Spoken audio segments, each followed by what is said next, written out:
Hey, what's up guys? This is my truck episode 1, my Axial SCX10II Jeep Cherokee XJ.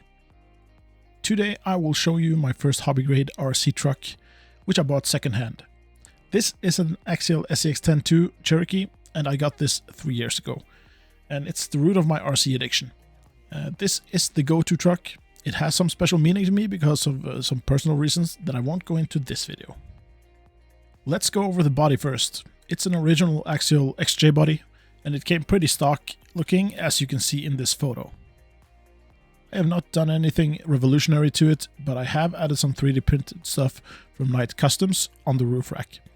A tow rope made from shoestring, a high lift jack, running boards, a lead bar, and as you can see, it has been through some stuff, and it's not very nice looking anymore, but I have a plan for a weathering job to make it look rusted and beaten up.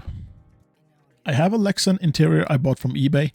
I don't want too much weight high on my rig, so I try not to add too much, like a fancy 3D printed interior. I would like to get a driver for it, but I haven't found the right one. So if you know of a good fitting one, post it in the comments down below.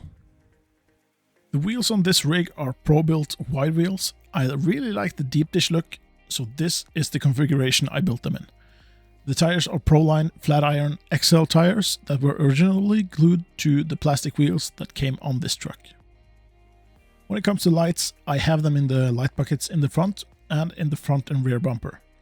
I don't have light buckets for the rear in the body, but I just need to 3D print them.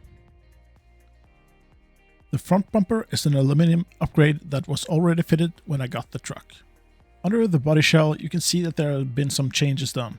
A full 3D printed fender set looks really good because you don't see through the body and you don't see the electronics. It also protects the electronics from the elements after a good trip in shady weather or dirty surroundings. It's remarkable how clean it is on the inside. The electronics in this rig have been changed out to a 30 kilo Power HD servo.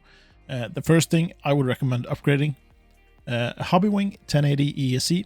Everybody knows it's one of the best options for a brushed crawler setup. And at last, the RC 4-wheel drive 45 turn motor. And it works really nicely and it will stay in there until it dies or I change to a brushless setup. Underneath, it shows that it has been used quite a lot and it has the stock metal links. The wheel hexes have been changed to an aluminum one with brake rotors that looks really nice through the wheels. I still have the stock shocks on the rig. Some might say they suck, but in my experience, they have been good to me. No leaking, and they perform the way I prefer on this rig. And that is the most important thing to me. As you can see on the inside of the body, I have Gorilla Tape in different places. This is for added strength and sound deadening. And it works perfectly. It removes a lot of rattling sounds.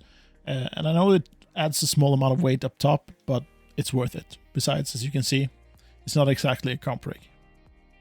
So this was the first rig in my lineup. I have more to come, and if you like this kind of content, please leave me a like so I know that this is something you find interesting.